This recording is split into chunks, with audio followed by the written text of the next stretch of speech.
This cargo cover can be removed and folded, and I'll show you how. First, you have to disconnect these two strings. There is a loop right here which needs to be taken off this hook. Then you can take off the cover like that. To fold the cover, you just grab it by two sides like that and just fold it like a book.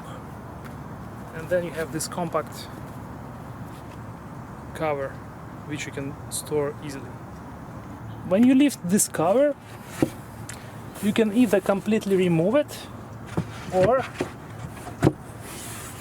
you can secure it with this string by attaching it to this hook, but I'll completely remove it.